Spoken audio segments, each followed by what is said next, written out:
Shalom, que o Senhor te abençoe em nome do Senhor Jesus. Hoje eu convido você para nós aprendermos um pouco sobre a parábola do samaritano. É interessante, né? A parábola do samaritano, às vezes a gente acha que se trata de uma parábola de caridade, mas na verdade não, né? A parábola do samaritano, ela tem uma lição muito forte para nos ensinar. Ela começa assim, olha, preste atenção o que está acontecendo. Jesus está reunido, ensinando, Jesus está dando alguns ensinamentos a um povo em volta aprendendo, e aí de repente acontece uma coisa. Lucas 10, 25. E eis que um certo homem, intérprete da lei, se levantou com o intuito de pôr Jesus à prova. Jesus estava ali sentado, ensinando, de repente um intérprete da lei, um doutor da lei, se levanta para fazer uma pergunta. Hoje nós levantamos a mão, né, quando nós queremos fazer uma pergunta. Naquela época a pessoa se colocava em pé.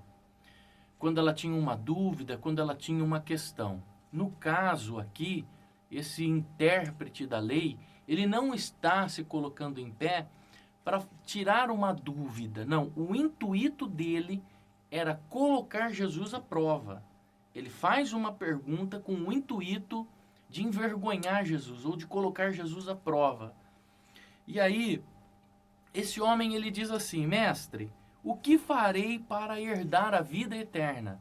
Ou seja, ele faz uma pergunta dentro da lei para colocar Jesus à prova, para testar Jesus. O que farei para herdar a vida eterna? Ora, para herdar a vida eterna, nós não fazemos nada. Porque um herdeiro, né, para se tornar um herdeiro, você tem que ser um herdeiro. Você não faz alguma coisa para ser um herdeiro. Você é um herdeiro. Né? Então eu não tenho que fazer alguma coisa para me tornar um herdeiro. Herdeiro é herdeiro. Né? Quando uma pessoa ela vai herdar alguma coisa, ou ela é herdeiro ou não. Então não tem o que eu fazer para me tornar um herdeiro. Eu preciso ser um herdeiro.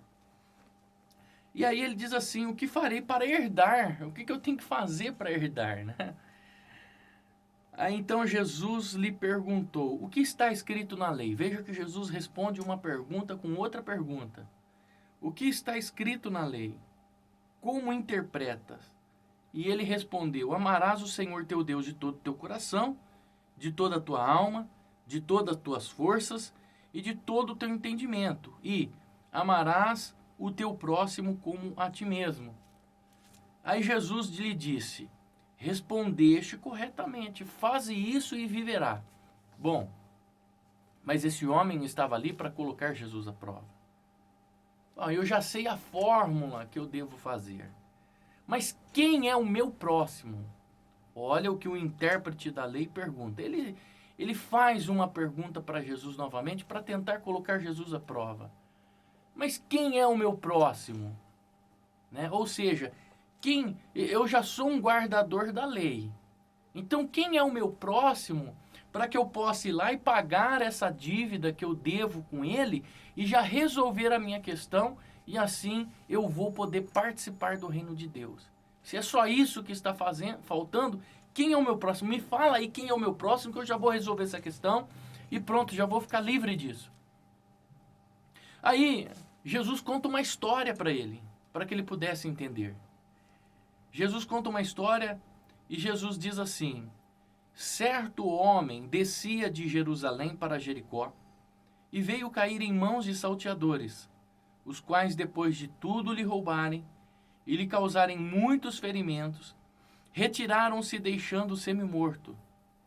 Casualmente descia, preste atenção, casualmente descia um sacerdote por aquele mesmo caminho e vendo-o passou de largo. Por que o sacerdote viu aquele homem e passou de largo? Porque o sacerdote era fiel à lei de Deus.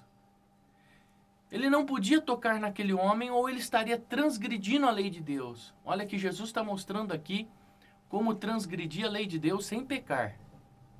Né? Aquele homem era fiel à lei de Deus e A lei de Moisés dizia que o sacerdote não podia tocar em morto, não podia tocar em sangue, né?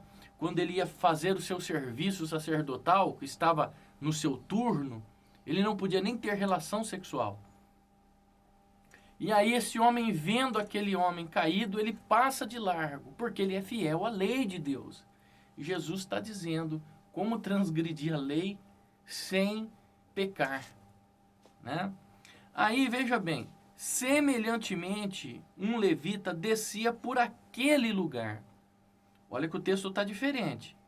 O sacerdote descia por aquele mesmo caminho, o levita não. O levita estava naquele lugar. Ele descia por aquele lugar.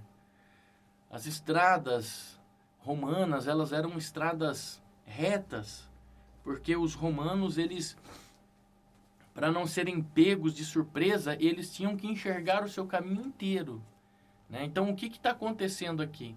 O levita não descia por aquele caminho, ele estava naquele lugar. Ou seja, de longe, ele viu que o sacerdote não fez nada. Então, quando ele passa por aquele homem, ele vendo que o sacerdote não fez nada, ele também não faz. Muita gente está assim, não faz nada porque viu que o outro não fez. Então ele não faz nada. Aí, o 33 diz assim: certo samaritano que seguia o seu caminho. Ele não estava na estrada, ele estava seguindo o seu caminho. O samaritano não podia andar na mesma estrada que o judeu, ele podia ser apedrejado, ele podia ser morto. O samaritano descia pelas montanhas, o seu caminho. E ele viu aquele homem. Então ele rompe as barreiras do preconceito e vai até aquele judeu que está caído no chão e socorre aquele homem, mesmo correndo o risco de ser apedrejado. Então ele leva para uma estalagem, ele presta socorro. E no final dessa história, Jesus inverte a pergunta. Olha que coisa interessante. O intérprete da lei perguntou para Jesus: quem é o meu próximo? E Jesus conta essa história e no final ele inverte a pergunta, versículo 33. Versículo 36. Qual destes três te parece ter sido o próximo do homem que caiu na mão dos salteadores? Preste atenção que Jesus, ele não está dizendo assim: quem era o próximo desses três? Quem era o próximo aqui que precisava de ajuda? Não, Jesus inverteu a história. Ele diz assim: qual destes três te parece ter sido o próximo do homem que caiu na mão dos salteadores? O intérprete da lei pergunta para Jesus: quem é o meu próximo? E agora Jesus está falando: quem é o próximo do homem que estava morto na rua? Que estava semi-morto na rua, que tinha apanhado na rua. Quem é o próximo dele? O que Jesus está querendo dizer para ele? Olha, você se levantou aqui com o intuito de querer me envergonhar, mas não percebe que é você quem precisa de ajuda. É você quem está precisando de socorro. É você que está querendo se justificar, se achar justo diante dos demais. É você que precisa de ajuda. Quem é o próximo daquele homem ferido? Muitas vezes a gente imagina que o homem ferido era o próximo, mas não. Aquele homem estava dando a oportunidade para qualquer um daqueles praticarem o bem e serem reconhecidos por Deus. Muitas vezes, quando nós ajudamos alguém, nós achamos que estamos fazendo o bem para o nosso próximo, enquanto na verdade nós estamos fazendo o bem para nós. Quando nós socorremos alguém, quando nós levantamos alguém caído, quando nós estendemos as mãos para quem está caído, nós estamos fazendo o bem para nós. Jesus está dizendo: qual desses três te parece ter sido o próximo do homem que caiu na mão dos salteadores? Tem gente que está caída e não se deu conta que está caído. Tem gente que está prostrado e não se deu conta que está prostrado. Tem gente que precisa de ajuda e não se deu conta que precisa de ajuda. Eu gostaria que você meditasse, refletisse no que a palavra de Deus está dizendo aqui para nós. Você precisa de ajuda, você precisa de socorro. Entenda o que o Espírito Santo está dizendo para você nesse momento. Espero que você tenha entendido a parábola do samaritano e que o Eterno te abençoe. Em nome do Senhor Yehoshua HaMashiach. Shalom.